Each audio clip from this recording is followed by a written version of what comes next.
Bonjour à tous les amis, c'est EsZedd. Aujourd'hui, je vous propose une petite vidéo, donc la partie numéro 2 des preuves scientifiques du Coran. Donc vous allez voir qu'il y a donc un scientifique qui explique quelques vérités sur le Coran par rapport aux découvertes qui sont récentes. Et alors vous allez voir aussi donc une vidéo notamment des frères Bogdanov qui disent qui communiquent leur avis par rapport à un verset dans le Coran qui mentionne l'immensité dans l'univers. Et voilà, c'était un hommage aussi à ces deux grands hommes qui ont été quand même très critiqués et justement pour leur croyance, entre autres en Dieu. Et c'est vrai que quelque part, on peut pas se dire, voilà, ça c'est mon avis, on peut pas se dire, voilà, la pomme est là, elle est venue par hasard. Il y a des recherches qui disent que des scientifiques ne peuvent pas dire que l'ADN peut être fait par elle-même en fait. Et c'est très très intéressant. Je pense que ça mérite vraiment une réflexion très profonde. Je vous laisse avec la vidéo. N'hésitez pas à me dire ce que vous en pensez aux commentaires, à cliquer sur la cloche pour ne pas rater des vidéos. Et alors je vous dis à très très bientôt. C'était Z. Bye bye. Assalamu alaikum, brothers and sisters. I want to just briefly tell you, I'm sometimes asked, how come you're a Muslim? And I tell them, well, God showed me that I'm a Muslim. For the first 35 years of my life, I was a disbeliever. I knew there is no God, I didn't see any need for God, and I didn't believe in God. Ever since I was small, I was interested in science. And as my knowledge of science grew, 25 years ago, in basically a flash, I came to the conclusion that the universe is so perfectly made and everything so perfectly matches together that there must be God. So in 1 second, I went from certainty there is no God to certainty there must be God and only one God. So I accepted there is God. I said, Ashhadu alla ilaha illallah. But I was not looking for a religion. I thought all religions are wrong. Christians say this is one. The Jews said, Jews are chosen people, and if you're not Jew, you're not chosen. And about Islam, I only had negative information. But I didn't want to stay ignorant about religions. So I said, okay, I read Bible. And I saw in the Bible there are places which you know come from God. You feel it in your heart. But you see there are places which come from man. Because this page says something that is opposite to the thing that was said a few pages ago. So I knew that Bible was written by man many years after the prophets.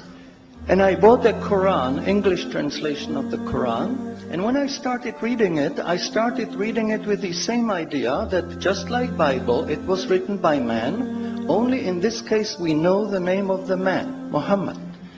And then when I was maybe about 1/3 in Quran, I remember telling my wife, you know, this Muhammad, he must have been a very smart, very intelligent man, because this book is very clear, very logical, very easy to follow, and there are no contradictions.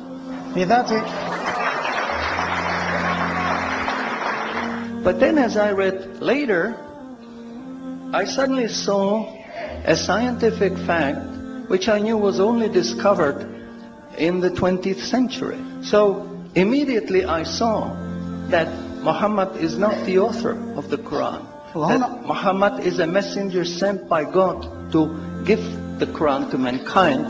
So I saw, mashallah, Muhammad Rasulullah.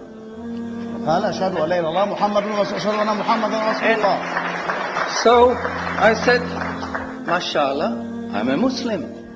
ثم قال ما شاء الله أنا مسلم أصبح مسلما بتلاوته للشهادة. And people ask me, well, how did you react? You said you heard bad things about Muslims, you didn't know anything about Islam. How did you react? Did you want to be Muslim? And I said, I had no choice.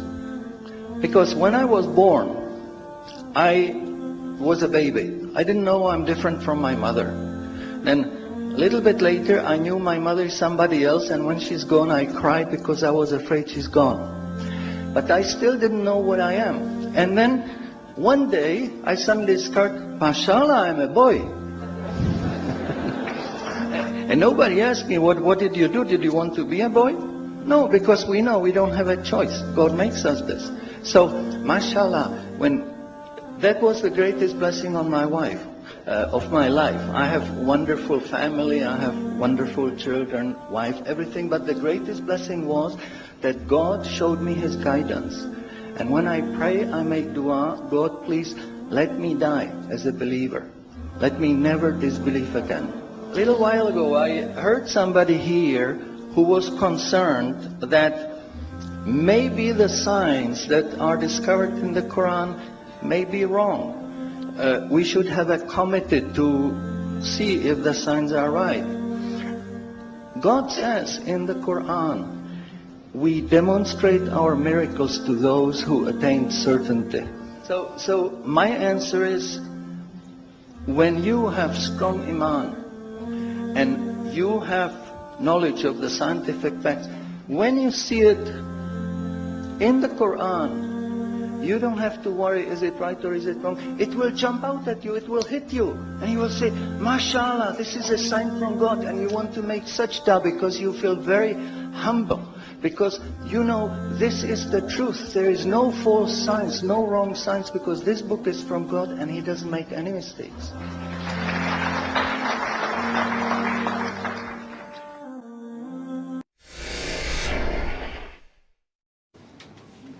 Allez-y, levez-vous et parlez bien près du micro. Merci, monsieur. Bonjour. Bonjour. Bonjour, merci pour votre présence. Voilà. Merci. En fait, je voudrais votre avis, s'il vous plaît. Voilà. Nous sommes en 2015 et il y a 1436 ans, un verset révélé dans le Saint-Coran dit « Le ciel, nous l'avons construit par notre puissance et nous l'étendons constamment dans l'univers, dans l'immensité. » Ce verset prouve qu'en l'an 579 après Jésus-Christ, la théorie du Big Bang existait bel et bien chez les premiers musulmans. Le verset souligne que l'espace et donc l'univers s'étend constamment, exactement comme le stipule la loi de Hubble, que Dieu est derrière sa création. Et je voudrais votre avis, s'il vous plaît, merci. Alors, l'avis, pour nous, il est sans aucune ambiguïté. On a eu l'occasion d'ailleurs d'en discuter très profondément avec des savants, on va dire, du versant coranique, et qui nous ont permis d'accéder d'ailleurs à certains versets comme vous, qui sont absolument passionnants. Et ce qui est extraordinaire, c'est que bien longtemps, avant la théorie du Big Bang, avant une théorie qui naît au début du XXe siècle, on trouve, et là on l'a lu nous-mêmes dans le texte, sans lire couramment l'arabe, on le voit un petit peu, on lit un tout petit peu l'arabe, et donc du coup on a pu... très peu. Oui, très peu. Mais un peu. Et donc on a pu regarder certains mots, reconnaître certaines choses, on parle d'univers, on parle de naissance de l'univers. Et alors ce qui est extraordinaire, c'est qu'on parle de la naissance de l'univers, dans certains versets du Coran, sous la forme d'un point. Ça, c'est bouleversant. Pour ceux qui regardent, au-delà évidemment du clivage des religions, c'est bouleversant de voir apparaître dans un livre, on va dire, de théologie au sens profond, l'idée que l'univers est né, et qu'il est né sous la forme d'un point. Donc oui, on confirme ce que vous dites. Merci beaucoup. Merci. Merci beaucoup.